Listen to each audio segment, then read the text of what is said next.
तो फर्स्ट से लेकर 9 क्लास तक मेरी लाइफ बहुत अलग थी। किसी को ज्यादा फर्क नहीं पड़ता था मुझसे। मानो क्लासरूम का डस्टबिन हूँ मैं, कोई मुंह ही नहीं लगाता था।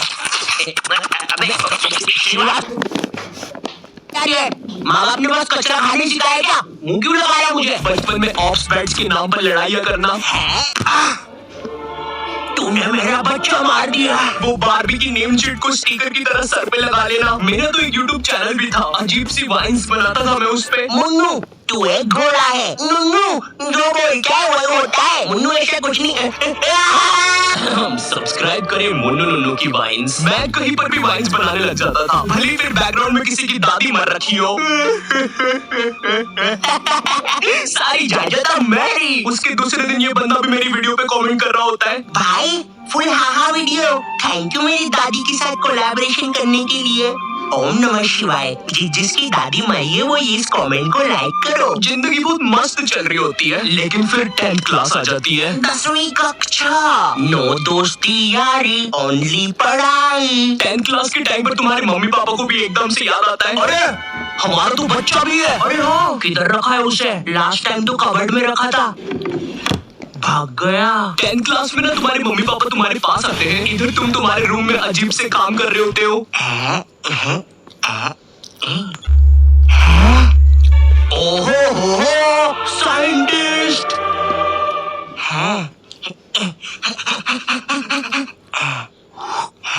ओहो साइंटिस्ट। पीछे से तुम्हारे मम्मी पापा आते हैं। पूची पूची पूची पूची पूई।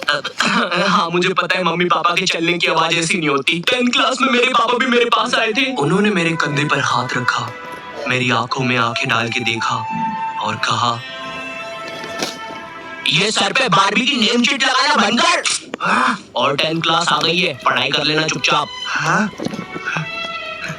अब तो और अच्छा लग रहा हूँ। हागी मारू।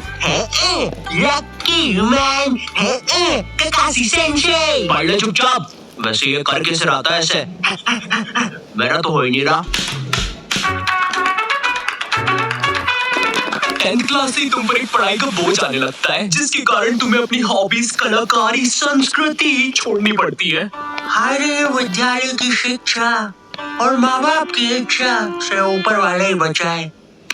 रिलेटेबल। तुम्हें अपने टैलेंट और हॉबी को दफना कर आगे बढ़ना पड़ता है, और उस समय तुम कुछ कर भी नहीं सकते, क्योंकि अगर तुम अपने मम्मी पापा को बोलोगे कि तुम्हें अपनी हॉबी पे करियर बनाना है, तो तुम्हारी बात हवा में उड़ा दी जाएगी। मजाक नहीं है, ये सच में उड़ा देंगे। 2 रुपए की पेप्सी, अज्जू भाई सेक्सी। ये अरे बेवकूफ, अज्जू नेता का कचौड़ी समारोह यहाँ नहीं हो रहा है, एक गली छोड़ के। अच्छा तभी तो बोलूं इधर इतने सारे छपरी लोग क्यों आए हैं। 2 रुपए की पेप्सी, अज्जू भाई से। अंधा है क्या छपरी? देखो, अब इसमें तुम्हारे मम्मी पापा की भी कोई गलती नहीं है, क्योंकि जो तुम्हें अपनी लाइफ में करना है उसके बारे में तुम्हारे मम्मी पापा को कुछ नहीं पता है, या तुम्हारे पूरे खानदान से आज तक वो चीज किसी ने नहीं की है। तुम उन्हें बोलते हो, मम्मी मुझे एनिमेटेड यूट्यूबर बनना है, मगर उन्हें क्या सुनाई देता है? आरिगातो गोजाइमासु दाते बायो। हैं? माँ बाप को समझाना बहुत मुश्किल होता है, पता है, क्योंकि इनको बस 2-3 करियर के बारे में ही पता होता है। और क्या तुम प्लीज अपना ये बाजा बजाना बंद करोगे? Thank you. अगर तुम इन करियर में से कुछ नहीं बन रहे हो, तो तुम्हारे मम्मी पापा के हिसाब से तुम पक्का कोई क्रिमिनल या तो मैक्सिको के ड्रग डीलर बन रहे हो। Como te llamamos, amigo? Este putte, mamma mia.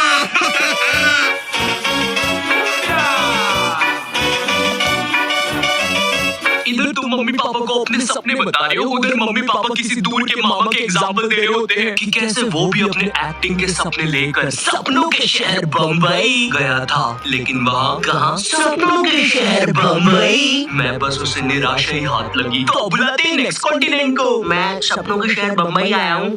जहाँ से मैं आया हूँ वो बुरे सपनों का शहर है, और मैं देखो यार, मेरी तरफ से ना है। जय माता दी, लेट्स रॉक, चिक चिक बूम फायर। और ये कॉन्टिनेंट हुआ बाहर।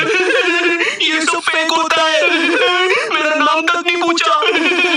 तीसरा जज तो रोबोट है। चिक चिक चिक बूम फायर। कितना बड़ा स्टेज है। एक साइकिल रख दो बाहर जाने के लिए भाई, गाड़ी बुला के जाना पड़ेगा।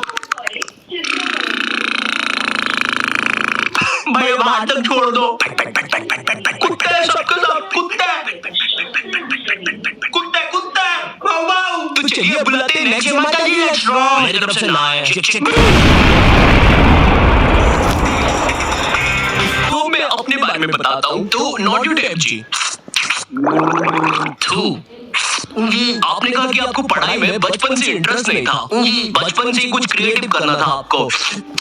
जी तो ये 10वीं के बाद आपने बायोलॉजी क्यों ले ली? कहीं माँ बाप ने कोड़े मारे थे क्या? नहीं जी, मम्मी पापा तो सही है। मम्मी ने तो टिफिन भी बांध के दिया है, तेरे छोड़ दिया चार ने। तो जी ऐसा था कि मैंने बस बायोलॉजी ले ली थी। मुझे नहीं पता था इतना पढ़ना पड़ता है। 11वीं और 12वीं पता ही नहीं चला इसकी माँ का 2 साल कहाँ निकल गए। जी जी जी। और फिर हवाबाजी में बंदी भी बन गई, तो यूट्यूब करने का टाइम ही नहीं मिला। जी जी जी जी जी। चाय पियेंगे? आप पिलाएंगे तो क्यों नहीं पियेंगे। तो आप लोग भी बने रहिए। उसमें मुझे क्या मिल रहा है, मेरा क्या फायदा पॉडकास्ट में। ये हाँ, ये मेरी रियल कहानी है। मेरा प्लान तो वीडियोस बनाना ही था, पर पढ़ाई के प्रेशर में 2 साल कहाँ निकल गई मुझे पता भी नहीं चला। हाँ, मैं बायोलॉजी के अलावा कोई सा सरल सब्जेक्ट जैसे आर्ट्स लेके आर्ट्स का मैन, मैं हूँ दुनिया का रखवाला, आर्ट्स भी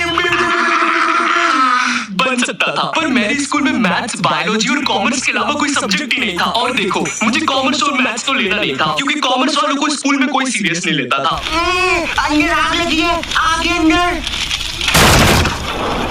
अच्छा तो ये लो पानी। अरे क्या कर रही हो? सच बोल रहा हूँ, बंटी और मोहन ने आग लगाई है। चल बंटी कमाल, पाद के मचाते धमाल। भाई तुझे कितनी बार बोला है मुझे वो डायलॉग पसंद नहीं। अपन को हिचकी आया रे, लगता है अपन को भी कोई याद कर रहा है। भाई पक्का रवि ने जो